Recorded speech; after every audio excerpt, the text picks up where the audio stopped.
भारतीय संविधान का एक महत्वपूर्ण भाग, भाग 4 का मौलिक कर्तव्य से प्रश्न पूछे जाते हैं और आमतौर पे हमें कंफ्यूजन जरूर हो जाता है कि मौलिक कर्तव्य कई बार जो है क्वेश्चन जो पूछता है मल्टीपल चॉइस क्वेश्चन में, उसमें एक जो है मौलिक कर्तव्य दिया होता है और एक डीपीएसपी दिया होता है और उसमें से अंतर पूछता है कि भाई इनमें से कौन सा मौलिक कर्तव्य है, कौन सा राज्य का नीति संयुक्त तत्व है।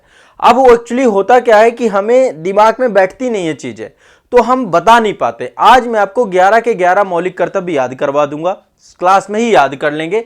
कुछ तरीके बताऊंगा कि कैसे आपको एग्जाम हॉल में इनको पहचानना है। कोई दिक्कत नहीं है, इत्मीनान से समझना है, आज के सेशन में हो जाएगा। देखिए, ये पहली बात, ये जो पूरा का पूरा टॉपिक है, ये पूरा का पूरा संविधान का भाग है, ये मूल संविधान में नहीं था। कहां पे नहीं था? मूल संविधान में। जब संविधान बना था तब ये इस हिस्से को नहीं रखा गया था, ठीक है। तो ये हिस्सा नहीं था, तो क्या था इसकी जगह पे? मूल कर्तव्य मूल संविधान में नहीं था। कब जुड़ा ये 42वां संविधान संशोधन किया गया, उस दौरान जुड़ा। तो कुछ अभी फैक्ट और फिगर्स भी बताऊंगा। अब देखो, आसान भाषा में मैं आपको बताऊं, ये एक सामाजिक परिवर्तन की कुंजी है जिससे सोशल चेंज किया जा सकता है। देश के नागरिकों को उनके अधिकार तो दे दिए गए फंडामेंटल राइट के माध्यम से, लेकिन उनके कुछ ड्यूटी भी तो होनी चाहिए देश के लिए, है ना। आपके भी तो कुछ कर्तव्य होने चाहिए। आपके अधिकार तब एग्जिस्ट करते हैं जब आपके कुछ कर्तव्य हो, कुछ दायित्व हो। तो यदि राज्य आपको फंडामेंटल राइट दे रहा है तो आपके कुछ तो राइट ड्यूटी होगी। बिना ड्यूटी के तो काम थोड़ा नहीं हो सकता है। केवल आपको अधिकार मिल जाए और आपके कोई कर्तव्य ना हो, कोई दायित्व ना हो, तो एक सामाजिक परिवर्तन की कुंजी के तौर पे इनको देखा जा सकता है, जो देश के नागरिकों के दिमाग में एक सोशल चेंज लेकर के आए, ठीक है। अब इससे कितने प्रकार के क्वेश्चन बन सकते हैं, मैं पूरे के पूरे पहले 11-11 याद करवाऊंगा, लेकिन पहले कुछ क्वेश्चन देख लेते हैं। सबसे पहली बात, मौलिक कर्तव्य कहां से लिया गया? उस समय सोवियत संघ था, सोवियत संघ से लिया गया था। ये सोवियत संघ से। विश्व में 2 देश हैं, जापान और सोवियत संघ, जिनके कॉन्स्टिट्यूशन में फंडामेंटल ड्यूटी जैसी बात है, वहीं से सोवियत संघ से प्रभावित है ये, ठीक है। वर्तमान में रूस है, उस समय सोवियत संघ था, ठीक है। कब जोड़े गए? 42वां संविधान संशोधन। इसको मिनी कॉन्स्टिट्यूशन कहा जाता है, लघु संविधान कहा जाता है। इसी के समय में आपातकाल भी लगा था, आपातकाल के दौरान यह हुआ। 42वां संविधान संशोधन 1976 में हुआ था और इसमें प्रस्तावना में और जो बहुत सारी न्यायपालिका की शक्तियां भी खत्म की गई, बहुत सारे जो है नए प्रावधान जोड़े गए, यहां तक कि कई सारे भाग जोड़ दिए गए, तो बहुत सारी चीजें हुई, यहां तक प्रस्तावना भी हुआ और उसी दौरान पे फंडामेंटल ड्यूटी जुड़ा, आपका मौलिक कर्तव्य जुड़ा, ठीक है। तो कब जोड़ा गया ये? 42वें संविधान संशोधन में। इसके लिए एक कमेटी बनाई गई थी, स्वर्ण सिंह समिति।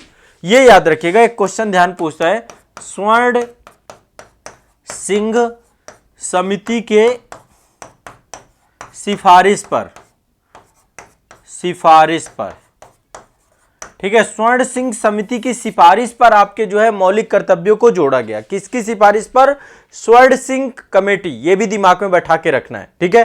तो बहुत सिंपल सा है, एक ही आर्टिकल है 51A, एक ही आर्टिकल 51 तक आपके डीपीएसपी है और 51A आपका क्या है? फंडामेंटल ड्यूटी है।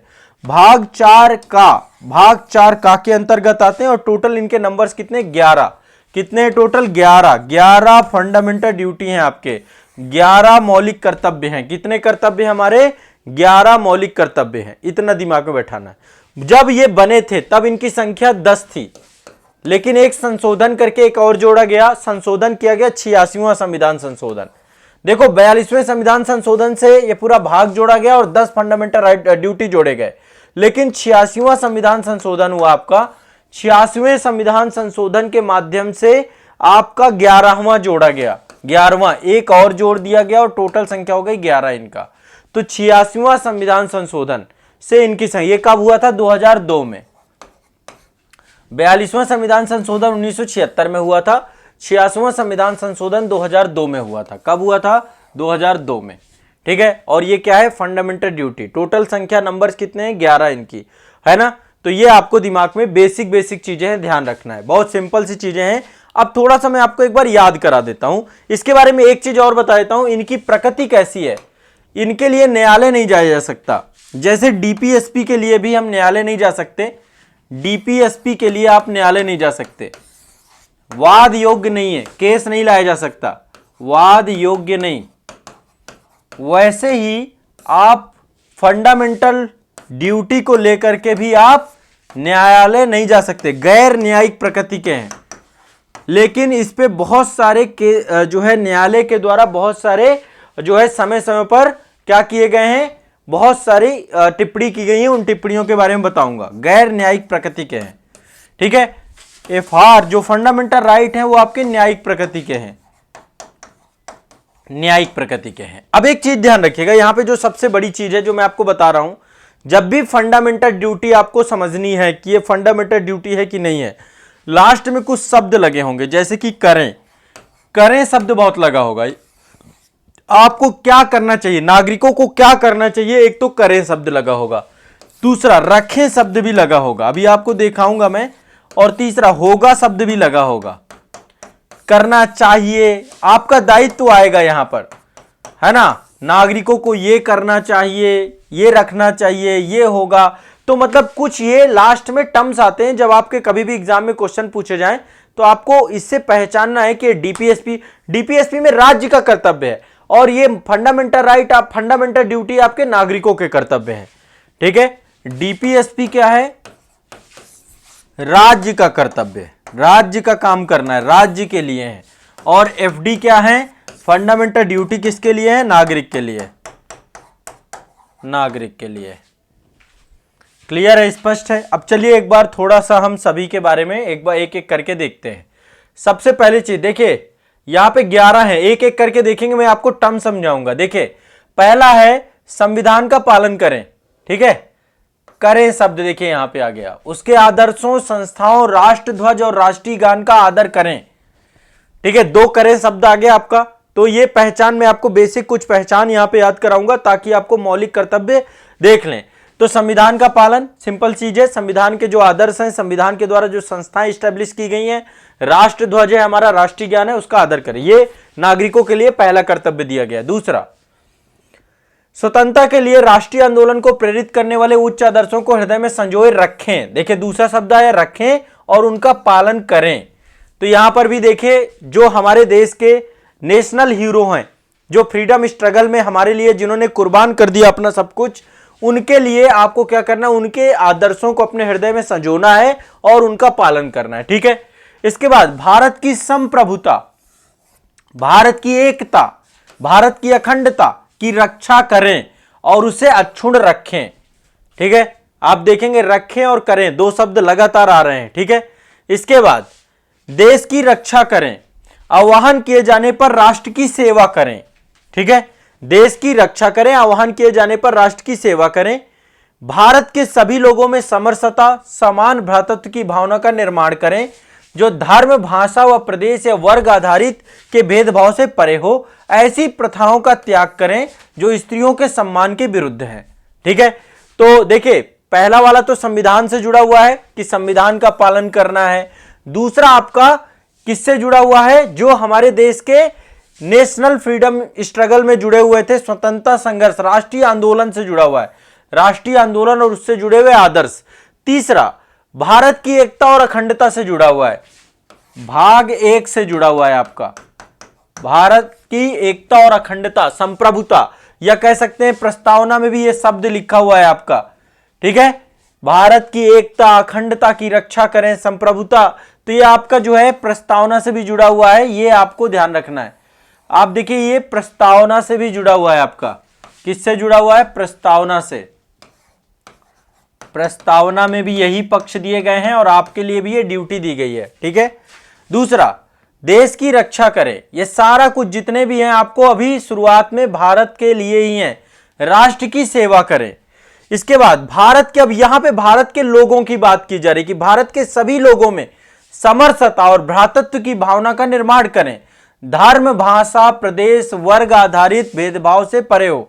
मतलब कोई भी भेदभाव नहीं करना, सब बराबर समझना, एक दूसरे को एक दूसरे के साथ एक बराबर ही मानना है, किसी को धर्म, जाति, भाषा इसके आधार पे अलग अलग नहीं मानना है।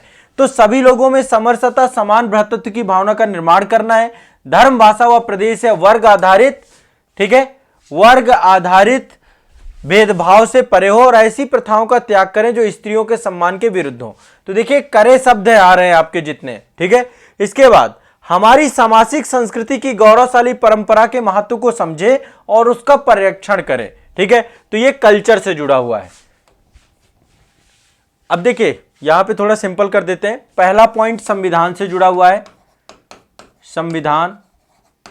ठीक है, दूसरा पॉइंट हमारे आजादी से जुड़े हुए जो नायक हैं, है ना, आजादी के नायक जितने भी हैं, स्वतंत्रता संग्राम सेनानी कह सकते हैं ना, स्वतंत्रता संग्राम सेनानी से जुड़ा हुआ है।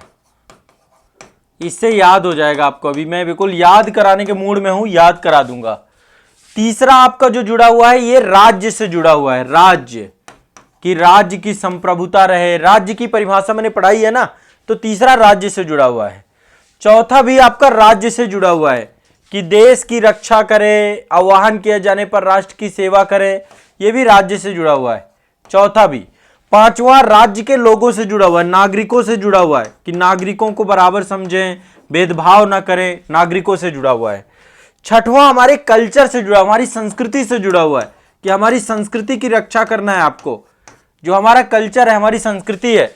सामाजिक संस्कृति की बात कही गई है, देखिए यहां पे ये लिखा हुआ हमारी सामाजिक संस्कृति। ठीक है, तो गौरवशाली परंपरा के महत्व को समझे, उसका परिरक्षण करें। ठीक है, इसके बाद तीसरा पर्यावरण, इसके बाद अगला है पर्यावरण से जुड़ा हुआ, इन्वायरमेंट से जुड़ा हुआ है पर्यावरण। अभी ये वाले पूरे एक एक जो लास्ट वाले पॉइंट लिख रहा हूं ना, इनको याद करेंगे आप। प्राकृतिक पर्यावरण जिसके अंतर्गत वन, झील, नदी, वन्यजीव आते हैं, उनकी रक्षा और संवर्धन करें।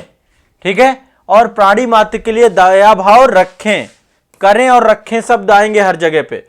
फिर इसके बाद आपका किससे जुड़ा हुआ है, वैज्ञानिक दृष्टिकोण से मानववाद और ज्ञानार्जन सुधार की भावना का विकास करें। तो ये स्वयं से जुड़ा हुआ है, खुद से। हर व्यक्ति को कैसा होना चाहिए, स्वयं वैज्ञानिक तर्कशील होना चाहिए, वैज्ञानिक दृष्टिकोण होना चाहिए आपका, मानवतावादी दृष्टिकोण होना चाहिए, आपको ज्ञानार्जन करना चाहिए, सुधार की भावना, हमेशा अपने आप को बेहतर बनाने की भावना। तो इसी दृष्टिकोण से आपका ये जुड़ा हुआ, खुद से, खुद का विकास। ठीक है, इसके बाद सार्वजनिक संपत्ति से जुड़ा हुआ है। इसके बाद अगला है सार्वजनिक संपत्ति, सार्वजनिक संपत्ति से जुड़ा हुआ अगला। ठीक है, क्या है, सार्वजनिक संपत्ति को सुरक्षित रखें और हिंसा से दूर रहें। इसके बाद व्यक्तिगत और सामूहिक गतिविधियों के सभी क्षेत्रों में उत्कर्ष की ओर बढ़ने का सतत प्रयास करें, जिससे राष्ट्र की प्रगति निरंतर बढ़ते हुए उपलब्धि की नई ऊंचाइयों को प्राप्त कर सके। यह भी आपके स्वयं से जुड़ा हुआ है कि आप स्वयं का विकास करें, स्वयं का विकास, स्वयं का विकास करें। ठीक है, जिससे देश का भी विकास होगा।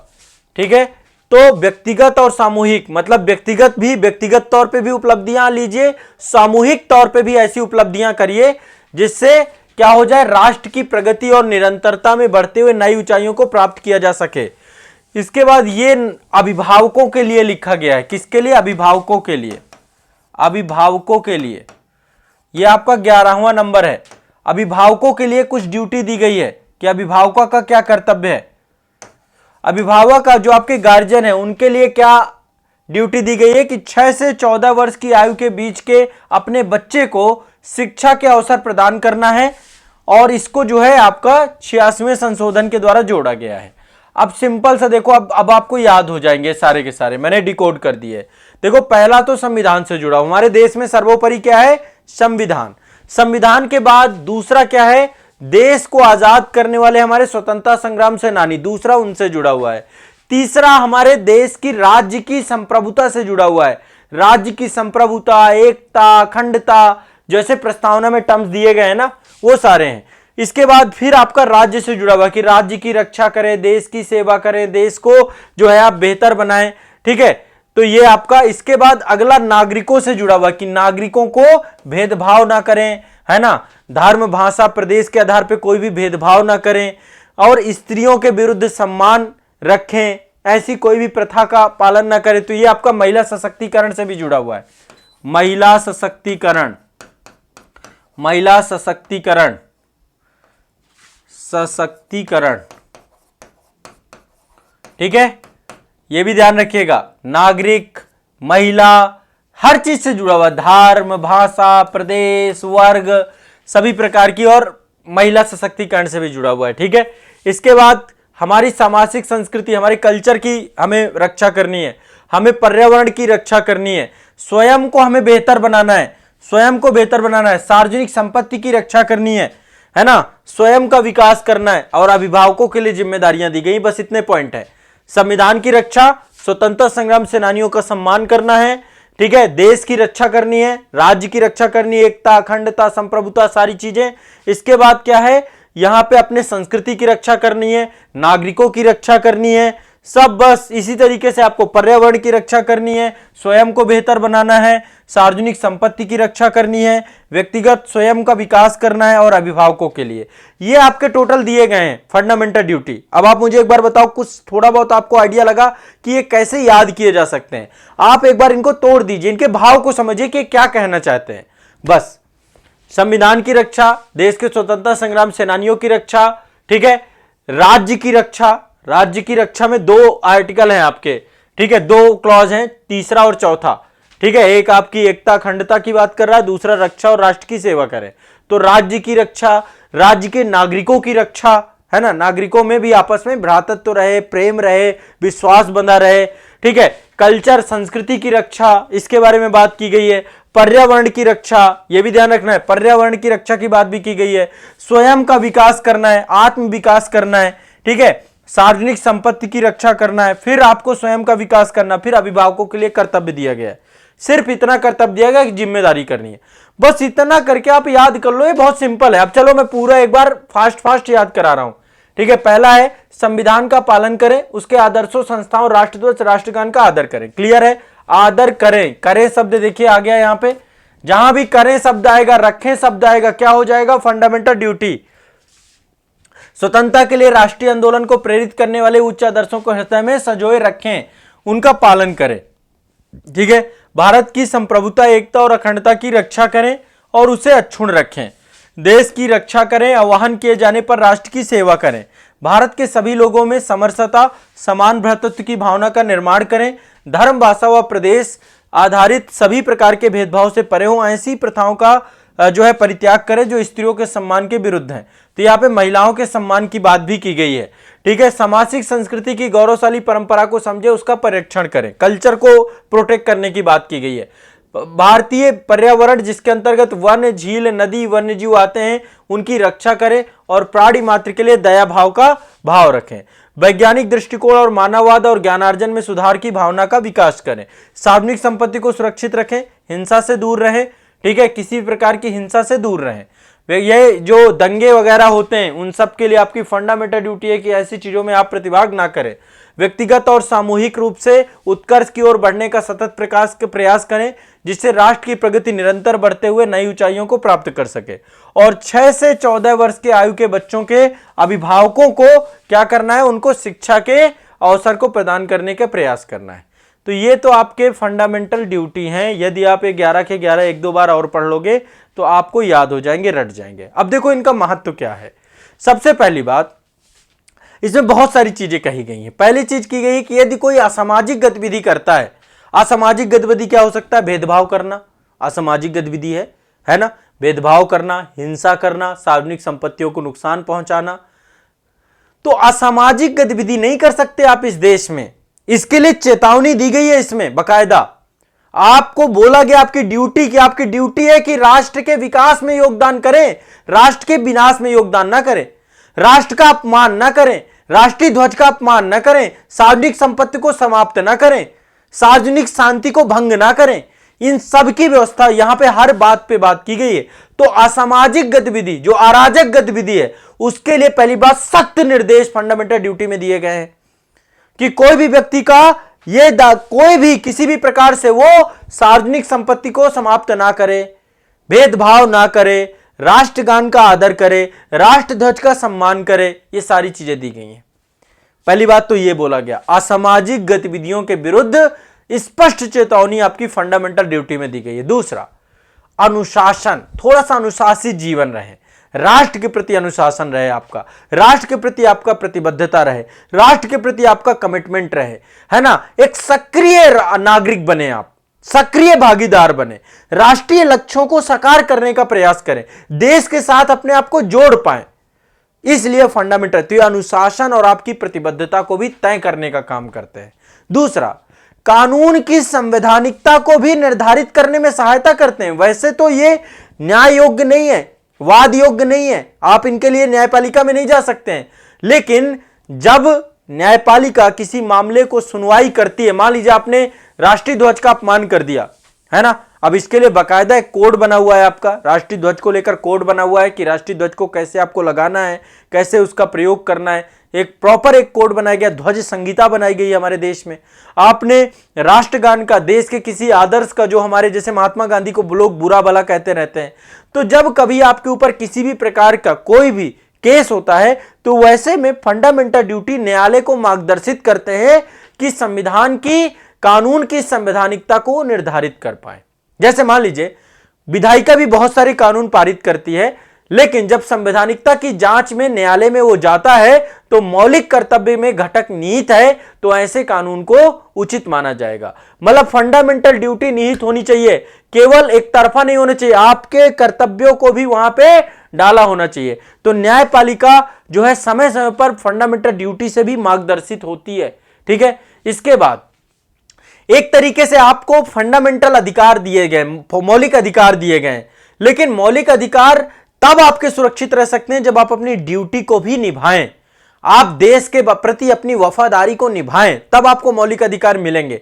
तो नागरिकों के लोकतांत्रिक आचरण को व्यवस्थित करती है फंडामेंटल ड्यूटी, कि आप एक लोकतांत्रिक व्यवहार करें, लोकतांत्रिक आचरण करें, बुनियादी मापदंडों का पालन करें, जो बुनियादी मापदंड कानून के तहत देश चल रहा है उसका पालन करें। तो आपके लोकतांत्रिक अधिकारों के संरक्षण में भी फंडामेंटल ड्यूटी काम करते हैं। आप फंडामेंटल ड्यूटी से बच नहीं सकते हैं। तो आप यदि अपने मौलिक कर्तव्यों का पालन कर रहे हैं तो निश्चित तौर पे आपके मौलिक अधिकार सुरक्षित रहेंगे, कोई दिक्कत नहीं होगी इसको लेकर के। अब देखो, न्यायालय ने कई बार इसको लेकर बहुत सारी गाइडलाइन दी है। एक को वाद आया था आपका एम्स छात्र बनाम एम्स जो है, जो आपकी संस्था है आयुर्वेद, जो हमारा एम्स सबसे बड़ी संस्था है दिल्ली, तो सर्वोच्च न्यायालय ने कहा था कि भाई मौलिक कर्तव्य और मौलिक अधिकारों में कोई अंतर नहीं है। वो मौलिक कर्तव्य भी उतने महत्वपूर्ण है जितने की मौलिक अधिकार हैं आपको, आप दोनों में अंतर नहीं कर सकते हैं, दोनों ही महत्वपूर्ण है। आप यदि अपने मौलिक कर्तव्यों को पूरा नहीं कर रहे हैं तो मौलिक अधिकार आपको कहां से मिलेंगे। ठीक है, तो ये भी आपको ध्यान रखना है, इनको नजरअंदाज नहीं किया जा सकता। आपके यदि आप अपने इन फंडामेंटल ड्यूटी को किसी तरीके से वायलेट करेंगे तो निश्चित तौर पे फिर आपके खिलाफ जा सकती हैं चीजें। ठीक है, दूसरा, ये एक सामाजिक प्रतिबंध भी है ना, कानूनी प्रतिबंधों के साथ साथ सामाजिक प्रतिबंध, कि आपको समाज में कैसे रहना है, आपको समाज में किस तरीके का बिहेवियर करना है, अपने देश के प्रति आपकी क्या जिम्मेदारी होनी चाहिए, उन सब के बारे में बताया गया ये। तो ये एक तरीके से अप्रत्यक्ष तौर पे संविधान के भाग 3 यानी फंडामेंटल राइट पे एक निर्बंधन है। आपको लग रहा होगा कि आपके फंडामेंटल राइट पे कोई निर्बंधन नहीं है, वैसे फंडामेंटल राइट एब्सोल्यूट राइट नहीं है, उन पे भी बहुत सारे निर्बंधन है, हर आर्टिकल में बहुत सारे निर्बंधन दिए गए हैं, लेकिन फंडामेंटल ड्यूटी भी एक निर्बंधन का काम करते हैं। आप अपने मौलिक कर्तव्यों से भागेंगे तो मौलिक अधिकार आपके कभी भी सुरक्षित नहीं रखे जाएंगे। तो ये भी आपको दिमाग में बैठाना है। तो ये आप सभी के लिए जो है कुछ महत्वपूर्ण बातें थी। अब देखो, इसके लिए पहली बात स्कूली स्तर पे काम करना चाहिए। ठीक है, लोगों को ये समझना चाहिए कि भाई हम जिस देश में रह रहे हैं उस देश के प्रति हमारी कुछ जिम्मेदारियां हैं, उनको आपको समझना चाहिए, और समाज में सार्थक योगदान देने वाले नागरिकों को संविधान को समझना चाहिए, जन व्यवस्था की बारीकियों को समझना चाहिए, और इन सब के लिए अपने फंडामेंटल ड्यूटी को जब निभाना चालू कर देंगे तो निश्चित तौर पे धीरे धीरे हमें समझ में आने लग जाएगा। ठीक है, भारत में एक संवैधानिक संस्कृति का विकास करना है। हमें कैसी संस्कृति बनानी है, कॉन्स्टिट्यूशनल कल्चर डेवलप करना है, और हमारे कॉन्स्टिट्यूशन ने ही सामाजिक संस्कृति की बात कही है। तो कॉन्स्टिट्यूशनल कल्चर कैसे डेवलप होगा, जब लोगों को अपनी फंडामेंटल ड्यूटी याद होगी, लोग संविधान के बारे में जानेंगे, संविधान के बारे में पढ़ेंगे। अभी आप देख रहे हैं देश में इस समय संविधान साक्षरता को लेकर बड़ा अभियान चल रहा है। कोल्लम जिला आपका जो है वो भारत का पहला संविधान साक्षर जिला बना है। तो देश में भी बहुत सारे लोगों को अपने संविधान के बारे में ही नहीं पता है, अपनी फंडामेंटल ड्यूटी नहीं पता है, अपने फंडामेंटल राइट नहीं पता है। तो वो जब तक आप नहीं समझोगे तब तक कैसे हो पाएगा, नहीं हो पाएगा। तो इसलिए प्रत्येक व्यक्ति को जो इस लोकतंत्र में रह रहा है, इस लोकतंत्र में उसे अपने कर्तव्यों को भी जानना चाहिए और अपने अधिकारों को भी जानना चाहिए। ठीक है, और यही बात तो लिखी गई है। देखिए, सबसे पहला क्या है, संविधान का पालन करें। तो संविधान जब जानेंगे तभी तो पालन करेंगे। जब संविधान के आदर्श समझेंगे, संविधान की संस्थाएं, संविधान, राष्ट्र ध्वज, राष्ट्र ज्ञान, इन सब का जो है आप क्या करेंगे, अनुपालन करेंगे जब आप उसके बारे में जानेंगे। तो आपको जानना जरूरी है, जब तक जानेंगे नहीं तो कोई फायदा नहीं होगा। ठीक है, अब यहां पे आप ध्यान रखिएगा, क्वेश्चन कई बार पूछे जा चुके हैं। एक क्वेश्चन आया था कि भारत की संप्रभुता, एकता, अखंडता की रक्षा और अक्षुण्ण रखना किसके तहत प्रावधान है। तो प्रस्तावना में भी लिखा हुआ है हम संप्रभु संपन्न बनाएंगे, भारत को लोकतांत्रिक बनाएंगे, समाजवादी बनाएंगे, धर्मनिरपेक्ष बनाएंगे, लेकिन भारत की संप्रभुता, एकता, अखंडता की रक्षा करें, उसे अक्षुण्ण रखें, ये सब बात कहां पे की गई है, फंडामेंटल ड्यूटी में। ये देखिए, ये वाला आप जो आपका है, तो इससे क्वेश्चन पूछा जा चुका है, इसलिए यूपीएससी में क्वेश्चन पूछा जा चुका है, आईएएस में क्वेश्चन पूछा जा चुका है। बाकी तो आपको ध्यान रखना है इस बात को। ठीक है, तो स्वर्ण सिंह समिति की सिफारिश पर 42वें संविधान संशोधन अधिनियम के तहत मौलिक कर्तव्यों को जोड़ा गया है। ठीक है, और इसके लिए भारतीय संविधान के 51वें में सारी प्रावधान किए गए हैं। इसके बाद एक क्वेश्चन और पूछा गया था कि निम्नलिखित में से मतलब मौलिक कर्तव्य के बारे में कौन सी बात सही है। तो क्या इसके लिए कोई विधायी प्रक्रिया दी गई है कि भाई कानून कोई बनाया गया है क्या? नहीं, कोई कानून नहीं बनाया गया, इसके लिए कोई कानून नहीं बना अभी तक। ये आपका वाद योग्य नहीं है। ये क्या कानूनी कर्तव्य है? नहीं, ये कानूनी कर्तव्य नहीं, स्वैच्छिक कर्तव्य है। ठीक है, कानूनी कर्तव्य ना होकर स्वैच्छिक कर्तव्य है। तो ये कोई कानूनी बाउंडेशन अभी तक इनके लिए तय नहीं की जा चुकी है। ठीक है, ध्यान रखना है। तो आपको एक तो पहचानना आना चाहिए, पहचानने के लिए मैंने आपको बताया, याद करने का एक तरीका भी बताया। अब आप खुद भी तरीके विकसित कर सकते हैं। ठीक है, कि संविधान की रक्षा से जुड़ा हुआ है, स्वतंत्रता संग्राम सेनानियों के सम्मान से जुड़ा हुआ है, राज्य की रक्षा से जुड़ा हुआ है ना। इसके बाद नागरिकों के सम्मान से, नागरिकों की रक्षा से, संस्कृति की रक्षा से, पर्यावरण की रक्षा से, स्वयं के आत्मविकास से, सार्वजनिक संपत्ति की रक्षा से जुड़ा हुआ है, स्वयं के आत्मविकास से जुड़ा हुआ है और अभिभावकों की जिम्मेदारियों से जुड़ा हुआ है। ये कुछ ऐसे करके पॉइंटों से भी आप इसको याद कर सकते हैं। तो ये आपका हो गया फंडामेंटल ड्यूटी, और फंडामेंटल ड्यूटी से कुछ इतने ही क्वेश्चन आपके बन सकते हैं। पहली चीज स्वर्ण सिंह कमेटी याद रखना, इससे क्वेश्चन बनेगा आपका यदि आएगा तो। दूसरा आपको भाग 51 का में है, भाग 4A में है, 42वें संविधान संशोधन से जोड़ा गया है। शुरू में 10 थे, अब 11 हैं, ये जोड़ा गया है और सोवियत संघ से लिया गया है। कहाँ से लिया गया है? सोवियत संघ से लिया गया है। बस इतना कर लेना है, इतना याद कर लेना है। तो ये आपका फंडामेंटल ड्यूटी हो गया। आज के लिए इतना ही रखेंगे। ये टॉपिक को 1-2 बार पढ़ डाइए, रट जाइए। आपको बिल्कुल से मतलब आपको ये टॉपिक एग्जाम हॉल पे मिलता है, पूछा जाता है, इसलिए आपको इसको याद रखना है। ठीक है, कोई भी डाउट होता है तो मुझे कमेंट सेक्शन में पूछे, मैं बिल्कुल उसका रिप्लाई करूंगा। कोई भी डाउट किसी को भी है तो एक बार इसके बारे में मुझसे पूछे, मैं आपको जरूर से जरूर रिप्लाई करूंगा। ठीक है।